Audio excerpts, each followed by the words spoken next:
Hello students, तो आप सभी के लिए गुड न्यूज़ है क्योंकि अनअकैडमी आप सभी के लिए लेकर है student Unacademy ascent. Unacademy ascent का मतलब student all India championship test है जो कि क्लास 6 से लेकर क्लास 12 के स्टूडेंट्स के लिए है और ये 10 जनवरी को होगा और आप टेस्ट देकर इस स्कॉलरशिप्स भी जीत सकते हो 5 लाख रुपए तक के। और कैसे आप फ्री ऑफ कॉस्ट एनरोल कर सकते हो ये भी मैं आपको बताने वाला हूँ स्टूडेंट्स। ओके, हेलो स्टूडेंट्स, तो आप नीचे डिस्क्रिप्शन में जो लिंक है उन पर क्लिक करोगे तो आपको ये पेज शो होने लगेगा। तो स्टूडेंट आप जैसे ही नीचे आओगे तो एनरोल फॉर फ्री पर क्लिक कर देना बच्चों। आप क्लास 11th में हो या 12th में हो तो मैं 12th पर क्लिक करता हूँ बच्चों।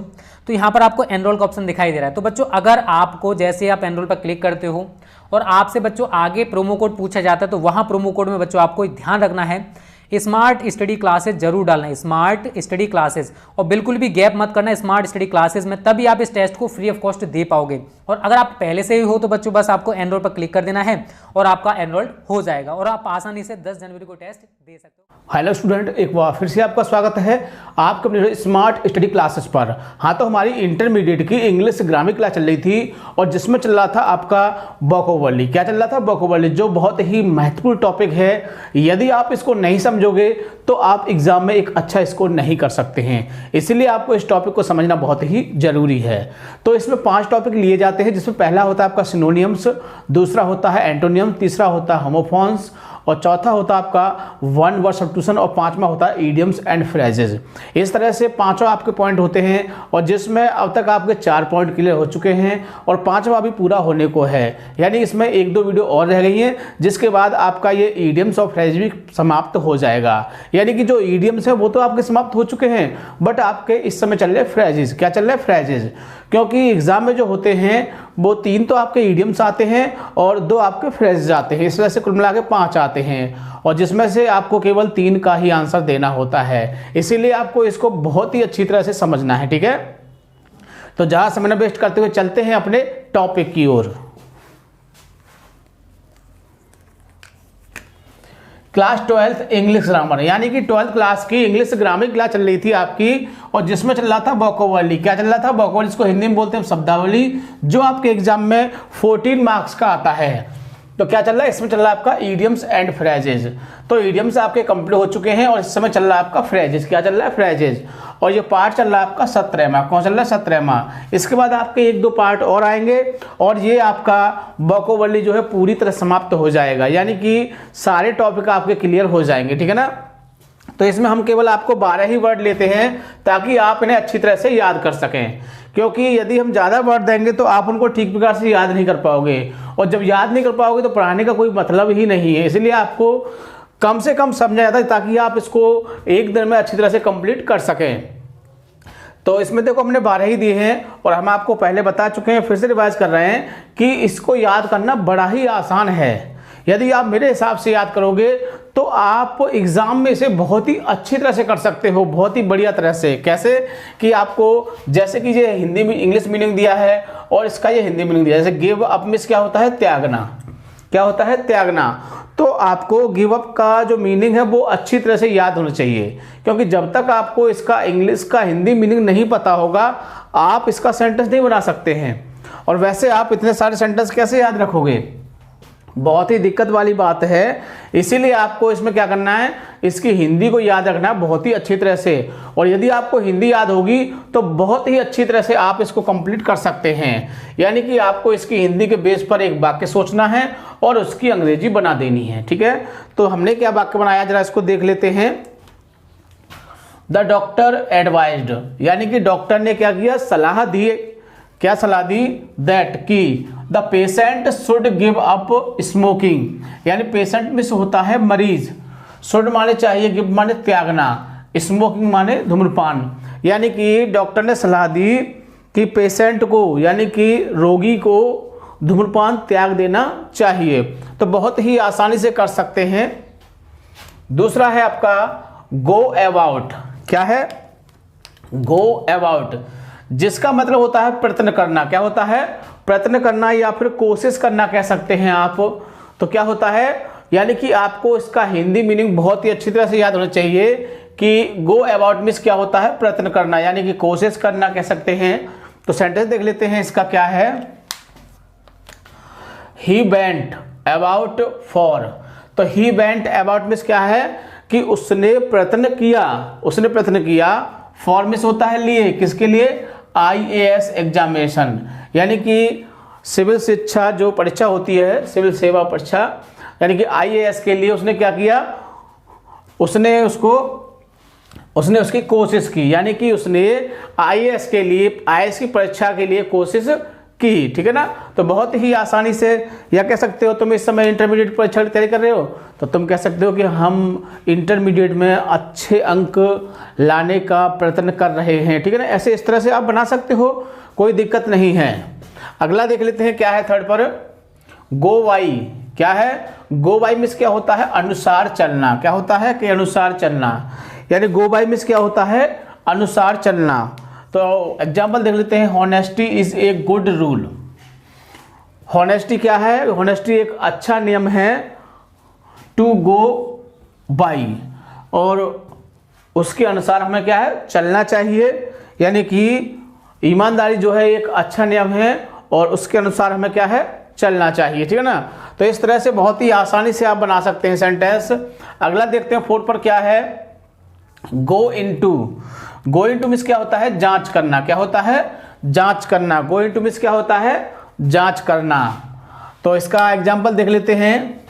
तो ही प्रॉमिस्ड, उसने वायदा किया, मी माने मुझसे, टू गो इनटू क्या करने के लिए, जांच करने के लिए, यानी उसने मुझसे वायदा किया जांच करने के लिए, द मैटर केयरफुली, यानी कि जो मामला था उसको ठीक प्रकार से जांचने के लिए उसने मुझसे वायदा किया। तो बहुत ही आसानी से कर लिया, यानी कि सेंटेंस को क्या करना है, उसकी हिंदी को दिमाग में सोचना है और अंग्रेजी बना देनी है बस।